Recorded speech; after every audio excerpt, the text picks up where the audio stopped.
On me demande souvent pourquoi la crypto va être le futur marché qui va être le plus important, puis à quel point il peut avoir un impact dans le futur. Mais avant de se poser ces questions-là, c'est important de comprendre comment l'économie puis la finance actuelle évoluent. Puis à partir de là, on peut comprendre comment le marché des crypto-monnaies va avoir un impact significatif sur le futur de notre société. C'est exactement ça qu'on va parler. Au courant de la première moitié de cette vidéo-là, on va voir l'état actuel de l'économie à l'échelle macro. Puis après, on va voir comment le marché des crypto-monnaies évolue d'une manière institutionnelle, puis comment on peut se positionner pour en profiter. On va notamment se pencher sur le Trésor américain, puis aussi l'opération de rachat des titres du Trésor qui a déjà été lancée, puis comment ça peut affecter l'économie américaine dans l'avenir. Puis au cours de la seconde partie du vidéo, on va explorer la transition vers des actifs numériques comme le Bitcoin, ainsi que la tokenisation des actifs réels, ce que les banques centrales du monde entier poursuivent agressivement lorsqu'on parle d'adoption technologique innovante à l'échelle mondiale.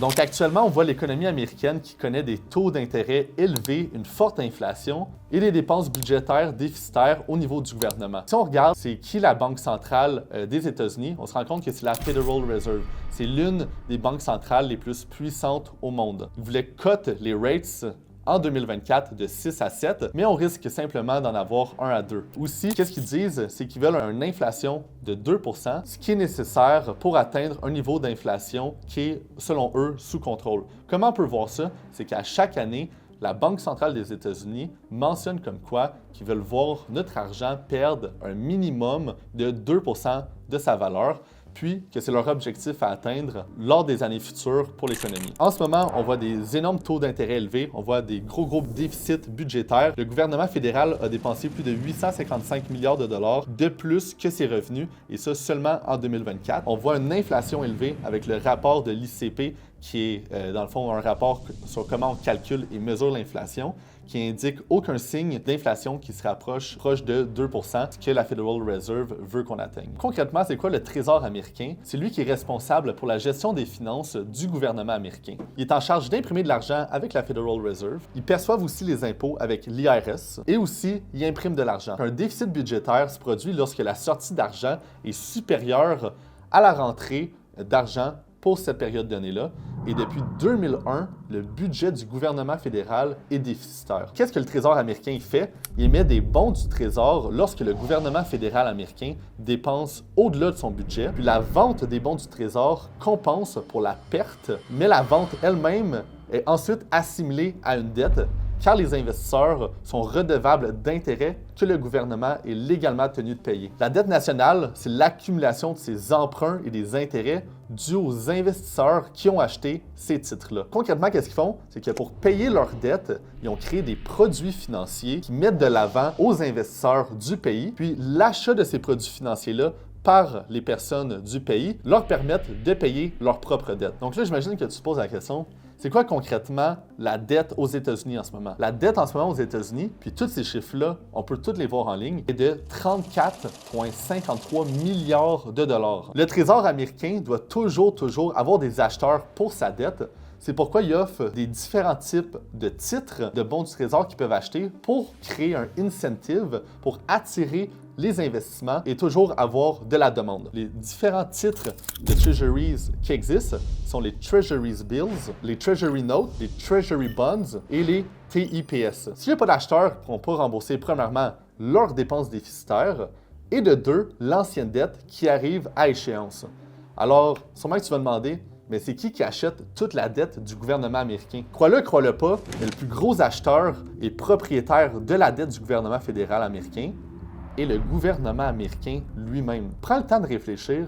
Le gouvernement des États-Unis dépense dans des déficits budgétaires, puis émet des bons du Trésor pour payer les dépenses, puis achète des bons du Trésor pour couvrir ses propres pertes. Je ne sais pas pour toi, mais pour moi, c'est ce qu'on appelle un Ponzi scheme. Au final, si tu comprends ça, tu comprends qu'il y a un énorme problème dans l'économie américaine en ce moment.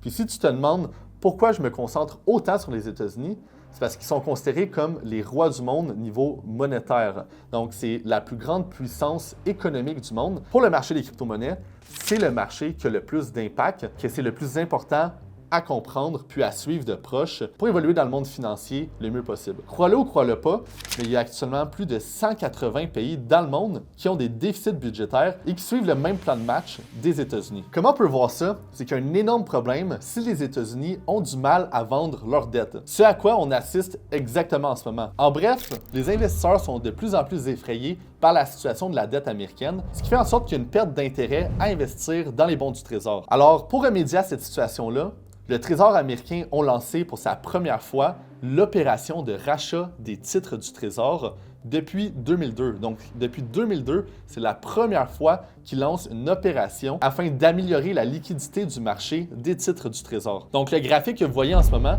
c'est le calendrier publié des dates de début et de fin de l'opération qui a commencé à la fin mai et qui va se finir à la fin du mois de juillet. Au cours de ces 3 mois-là, le Trésor américain prévoit racheter jusqu'à 2 milliards de dollars par opération, donc 500 millions de dollars pour les TIPS, qui est un produit financier que je vous ai parlé juste avant. En réalité, qu'est-ce qui se passe? C'est que le Trésor américain imprime plus de billets pour acheter lui-même sa propre dette pour relancer l'intérêt des investisseurs à acheter des bons du Trésor. Puisqu'en ce moment, on voit une faible demande envers ces produits financiers-là. Puis au final, c'est ce qui entraîne une inflation accrue de la masse monétaire actuelle, ce qui est extrêmement dangereux dans notre économie. L'état actuel de l'économie des États-Unis, à l'échelle macroéconomique, conduit une dévaluation du dollar américain depuis des années à un risque systématique sur les marchés financiers, ce qui amène une spirale d'endettement sans fin qui s'aggrave d'année en année. La Banque centrale des États-Unis, également connue sous le nom de la Federal Reserve, comme je vous ai dit plus tôt,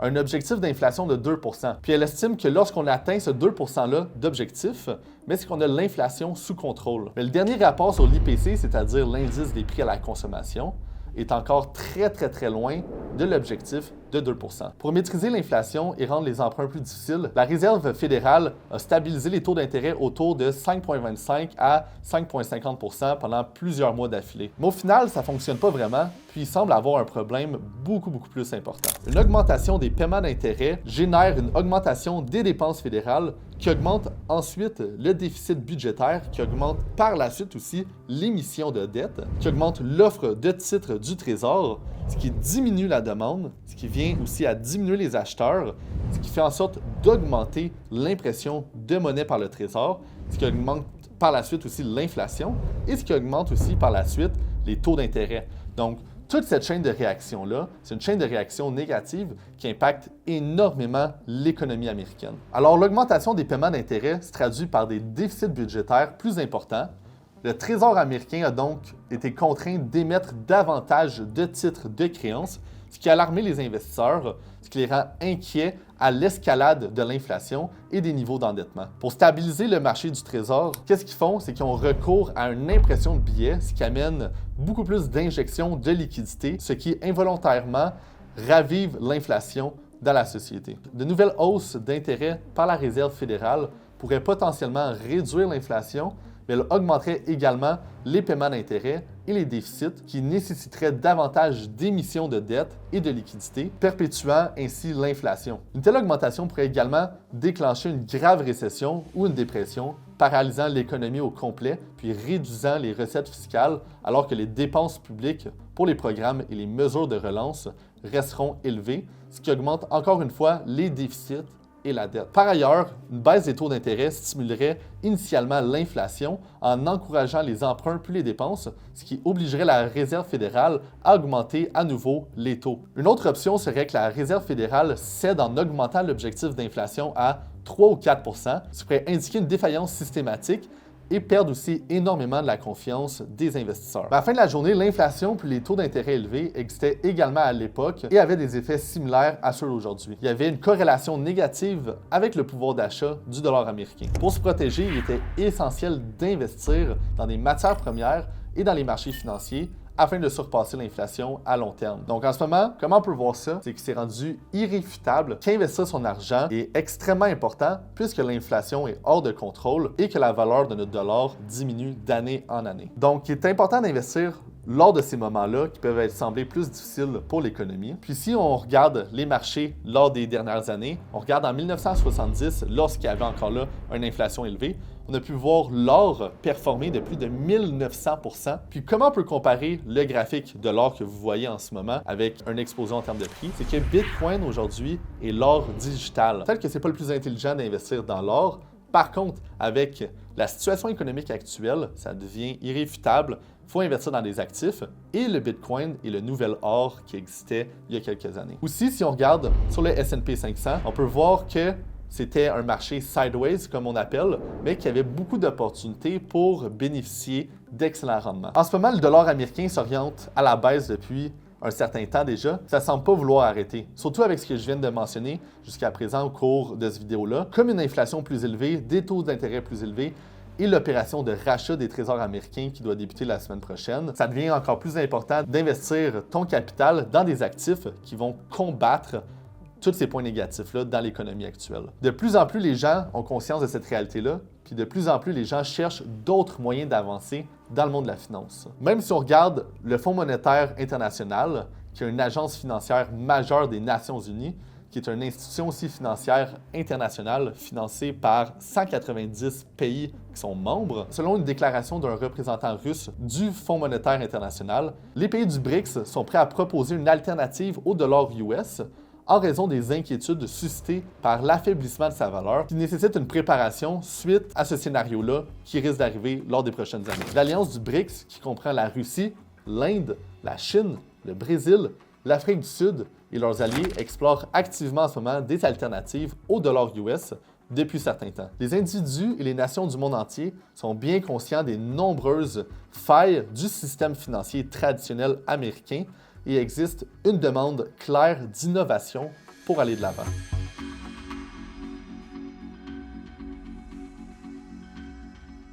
Alors, c'est ce qui m'amène à parler de la deuxième partie du vidéo, qui est vraiment l'essor de Bitcoin, des technologies de blockchain et des actifs tokenisés. De plus en plus, on le remarque en ce moment, les plus grandes institutions financières et les banques du monde, en ce moment, examinent de plus en plus près l'avenir de la finance et de la richesse. Donc, comme vous le savez déjà, lors des derniers mois, il y a eu une acceptation des ETF de Bitcoin qui a été mis de l'avant dans le marché financier, qui est dans le fond un fonds négocié en bourse, ce qui permet aux investisseurs retail comme moi et toi de se positionner beaucoup plus facilement. Quand je vous parle qu'il y a un intérêt à l'échelle mondiale de l'adoption de ces nouvelles technologies-là financières, on peut le remarquer directement lors du premier trimestre de l'acceptation de ces ETF-là. Il y a eu plus de 937 entreprises financières qui ont révélé être participants de ces produits financiers-là, tandis que lorsqu'il y a eu les premiers ETF de l'or, tantôt on comparait l'or avec Bitcoin, mais il y a simplement eu 95 entreprises qui étaient intéressées. Donc, 95 entreprises versus 937, on peut voir l'intérêt grandissant face aux institutions du monde à se positionner dans cette nouvelle classe d'actifs-là qui va révolutionner le monde financier dans le futur. Le graphique que vous pouvez voir, c'est une comparaison entre le ETF de l'or versus le ETF sur Bitcoin. Les ETF de Bitcoin n'existaient même pas il y a plus d'un an. L'histoire est en train de s'écrire cette année. Puis BlackRock est à la tête de cette tendance-là. BlackRock, qui est le plus grand gestionnaire de ETF au monde en termes d'actifs sous gestion, avec plus de 3,5 milliards de dollars en ETF et aussi plus de 10 trillions de dollars en actifs sous gestion dans toutes leurs institutions, sont en train de révolutionner l'histoire financière en ce moment. Puis qu'est-ce que ça crée? L'intérêt énorme de BlackRock face au marché des crypto-monnaies. Ça amène davantage de confiance aux investisseurs retail à s'exposer au marché. Puis aussi, ça met la table pour les autres institutions à créer ces produits-là financiers pour les offrir à leurs clients et s'adapter aux nouvelles réalités du marché. Ce graphique montre les fonds spéculatifs qui sont investis dans le iShares Bitcoin Trust de BlackRock.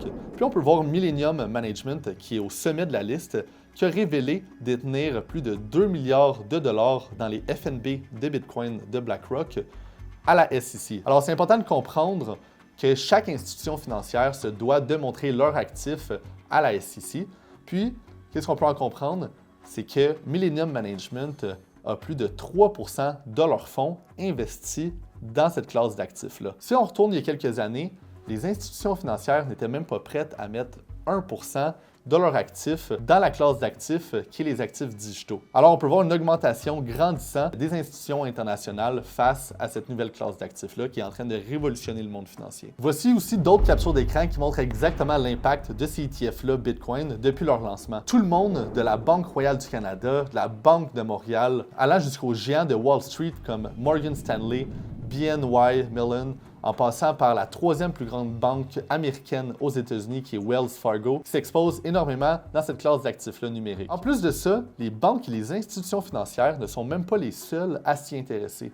Sur le plan politique et législatif, de plus en plus, on voit des pays à l'international, comme les États-Unis d'Amérique, comme le Salvador, comme la Chine, comme l'Australie, qui sont en train d'adopter ces nouveaux produits financiers-là, puis aussi de s'adapter aux nouvelles réalités des marchés financiers. Il y a même récemment l'État américain du Wisconsin qui a annoncé avoir une allocation de plus de 100 millions de dollars dans le ETF de Bitcoin de BlackRock. Il y a aussi le Salvador, comme je vous disais, qui s'est engagé à acheter un Bitcoin par jour jusqu'à ce que ne se soit plus possible d'utiliser la monnaie fiduciaire. De plus, le plus grand fonds de pension et de retraite du monde, qui est contrôlé par le Japon et qui ont une valuation de plus de 1000 milliards de dollars, envisage d'utiliser le Bitcoin à des fins de diversification, ce qui est complètement énorme. L'État américain de l'Arizona aussi réfléchit dans le même sens, souhaitant ajouter le ETF de Bitcoin au portefeuille de retraite. Compte tenu des succès d'ETF de Bitcoin, on a vu aussi les institutions financières faire une demande pour les ETF d'Ethereum qui ont été officiellement acceptés.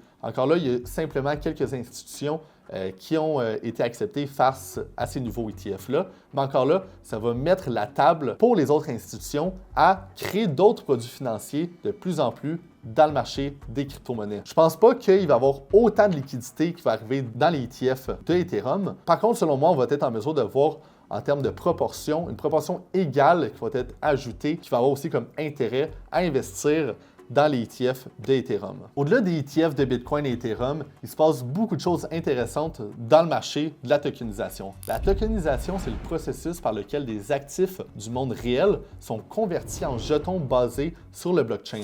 Bernstein Private Wealth Management, qui se spécialise dans le conseil aux clients fortunés sur la gestion de patrimoine complexe, ils sont l'un des nombreux à être optimiste sur le concept de tokenisation qui peut venir révolutionner le monde de la finance. Bernstein estime que la taille de l'opportunité de la tokenisation pourrait atteindre 5 000 milliards de dollars au cours des 5 prochaines années, avec en tête les stablecoins et les monnaies numériques des banques centrales, qui est des CBDC, les fonds du marché privé, les securities et l'immobilier. Les avantages de la tokenisation sont simples. Le processus apporte une efficacité opérationnelle et une amélioration de la liquidité et de l'accessibilité. La tokenisation immobilière semble contribuer de manière significative à cette croissance-là. La taille du marché de la tokenisation immobilière était de 2,7 milliards de dollars en 2022 et sa trajectoire de croissance indique qu'il pourrait atteindre 16 000 milliards de dollars d'ici 2030. Essentiellement, un bien immobilier est tokenisé en le divisant en fractions et en automatisant le processus opérationnel à l'aide des contrats intelligents. Les obligations tokenisées aussi impliquent la création d'une représentation numérique d'une obligation sur le blockchain, validant ainsi son historique transactionnel et sa propriété. Cette approche innovante va changer complètement la game face à la négociation des obligations en offrant une nouvelle méthode pour négocier des instruments financiers traditionnels. La preuve de concept de Citibank pour la tokenisation des fonds de capital investissement a démontré comment les contrats intelligents pourraient permettre une plus grande automatisation et potentiellement créer une conformité des contrôles améliorés pour les investisseurs et les émetteurs. En novembre dernier, HSBC, qui est la plus grande banque de Chine, a révélé les premières transactions institutionnelles de l'or tokenisé, où l'or physique est stocké dans un coffre-fort londonien de HSBC. Puis désormais, les investisseurs particuliers peuvent accéder aux jetons à Hong Kong. Il y a un mois aussi, BlackRock a dévoilé son tout premier fonds tokenisé émis sur la blockchain publique d'Ethereum. Le BlackRock USD Institutional Digital Liquidity Fund, qui est le BUIDL, offrira aux investisseurs qualifiés la possibilité d'obtenir des rendements en dollars américains en souscrivant au fonds. La tokenisation reste un élément clé de la stratégie de BlackRock en matière d'actifs numériques. Grâce à la tokenisation du fonds, BUIDL offrira aux investisseurs des avantages importants permettant l'émission et la négociation de la propriété sur le blockchain en élargissant l'accès des investisseurs aux offres sur la chaîne en fournissant un règlement instantané et transparent et en permettant des transferts entre les plateformes. C'est là qu'embarque Hundo Finance, qui est une plateforme de tokenisation Real World Asset qui suscite actuellement beaucoup d'attention dans le marché des crypto-monnaies puisqu'elle améliore le Real DeFi to TradFi, de la finance décentralisée à la finance traditionnelle. Puis aussi offre des points d'accès aux actifs du monde réel en apportant des produits et des qualités institutionnelles à leur blockchain. La valeur totale bloquée dans le produit de rendement d'Hundo Finance est maintenant dépassée de plus de 450 millions de dollars, qui en fait l'un des plus grands fournisseurs des bons du trésor américains qui peuvent être tokenisés. En mars dernier, Hundo a déplacé 95 millions de dollars en actifs vers le tout nouveau fonds négocié de BlackRock dans le Real World Asset, ce qui permet d'implanter des nouveaux règlements instantanés pour son propre token adossé par le bon du Trésor américain. Auparavant, le jeton OUSG d'Hundo était soutenu par le fonds négocié en bourse d'ETF iShares Short Treasury Bond de BlackRock, qui ne s'échangeait que pendant les heures de marché traditionnel, contrairement à la nature 24 heures sur 24 de la crypto-monnaie. L'allocation permet à Hundo d'accélérer considérablement les délais de souscription et de rachat qui passent de plus de jours à un règlement instantané à n'importe quel jour. Amener ces produits-là financiers qui sont traditionnels dans un marché de finances décentralisées est en train d'améliorer l'efficacité drastiquement de ces produits financiers-là. Ce rapport-là, aussi publié il y a quelques semaines, est un excellent exemple de la façon dont le DTCC, Chainlink et 10 des plus grandes institutions financières du monde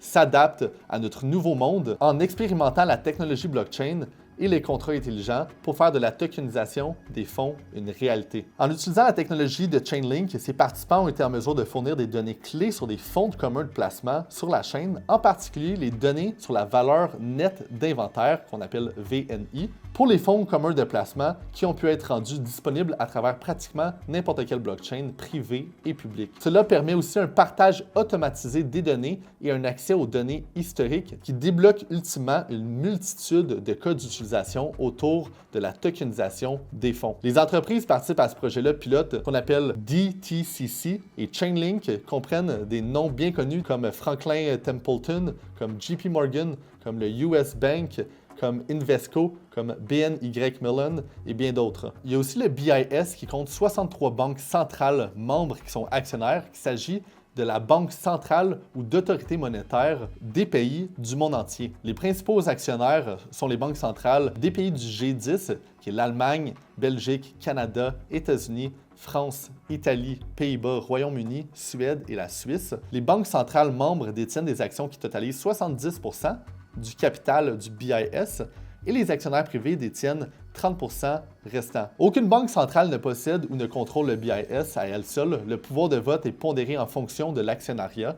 Mais en ce moment, on peut voir que le BIS a un intérêt grandissant face à différents projets qui vont être de développer dans le marché des actifs digitaux. Lorsqu'on voit les plus gros acteurs institutionnels du monde comme le BIS, parce qu'il n'y a pas plus haut que le BIS, s'intéresser aussi fortement au marché, c'est vraiment à prendre en considération, puis à voir vers où que l'avenir financier se dirige. Il y a aussi un intérêt grandissant pour les CBDC en réponse à l'évolution des paiements, de la finance et de la technologie, ainsi qu'aux perturbations causées par le COVID-19. En termes simples, une monnaie numérique de banque centrale, qui est un CBDC, serait un billet de banque numérique qui pourrait être utilisé par des particuliers pour payer des entreprises, des magasins, ou se payer entre eux ou entre autres institutions financières pour régler des transactions sur les marchés financiers, ce qui amènerait beaucoup plus de rapidité d'exécution pour ces transactions. Les banques centrales cherchent à savoir si les CBDC pourraient les aider à atteindre leurs objectifs d'intérêt public, tels que la préservation de la confiance du public dans la monnaie, le maintien de la stabilité des prix, la garantie de systèmes et d'infrastructures de paiement sûrs et résistants. Les banques centrales estiment également que les CBDC pourraient promouvoir la diversité des options de paiement, rendre les paiements transfrontaliers plus rapides et moins coûteux, accroître l'inclusion financière et éventuellement faciliter le transfert fiscaux en période de crise économique telle qu'une pandémie. Vous pouvez regarder ce graphique-là, c'est le tableau de bord des CBDC mondiales fourni par Atlantic Council. En mars 2024, 134 pays et unions monétaires représentant plus de 98% du PIB à l'échelle mondiale, exploraient l'option de CBDC. Par contre, en mai 2020, ce nombre était simplement à 35. Actuellement, 69 pays sont dans une phase avancée d'exploration, de développement pilote ou de lancement. En outre, il y a 19 des pays du groupe du G20 qui sont désormais en phase avancée du développement de CBDC. Parmi ceux-ci, 11 pays sont déjà en phase pilote. Il s'agit du Brésil, du Japon, de l'Inde, de l'Australie, de la Corée du Sud, de l'Afrique du Sud, de la Russie et de la Turquie. Si on consacre plus de temps à la recherche, on se rend compte que les plus grands décideurs de ce monde se concentrent énormément sur le développement du marché Web3, du marché décentralisé, pour l'implémenter dans notre système traditionnel qui ne fonctionne pas en ce moment. Personnellement, je pense que d'ici 2026, on va assister à la naissance d'un nouveau monde habité par l'argent programmable sous forme CBDC. Ça va drastiquement changer la façon dont on va traiter et la façon dont on va considérer l'argent actuel. Je crois également qu'en allant de l'avant, il serait impossible de nier la légitimité de plusieurs sous-secteurs au sein de l'espace des crypto-monnaies et que les institutions seront forcées vraiment à s'adapter aux nouvelles normes, s'appuyant sur la tokenisation, la blockchain, les contrats intelligents et plus encore, pour améliorer au final notre système monétaire et financier à l'international. Puis en fin de compte, on perdra beaucoup plus par l'indécision que par de mauvaises décisions lorsqu'il s'agit d'étudier la direction que prend l'avenir de la finance. Alors à la fin de la journée, quand on comprend le système financier actuel, puis vers où les plus grands décideurs se dirigent en ce moment, on se rend compte que le changement, puis la nouvelle direction de la finance comme on le connaît, est en train de changer drastiquement. Il n'y a qu'une façon d'être à l'avant-garde de tout ça, puis d'en bénéficier monétairement, c'est en restant à l'affût du marché, des nouvelles tendances et des nouveaux changements, de s'y intéresser et d'y investir, parce que les plus grandes opportunités sont lorsque on est encore en phase de développement et non lorsque toute la société aura adopté ces nouvelles technologies-là. Si tu es resté jusqu'à la fin, déjà, tu t'es mis dans une position pour bénéficier de cette croissance de connaissances-là futures. Puis, je t'invite à lâcher un like, à lâcher un follow si tu veux voir d'autres contenus de ce genre-là. Puis, de laisser en commentaire quel sujet aimerais-tu voir dans un prochain vidéo. À bientôt!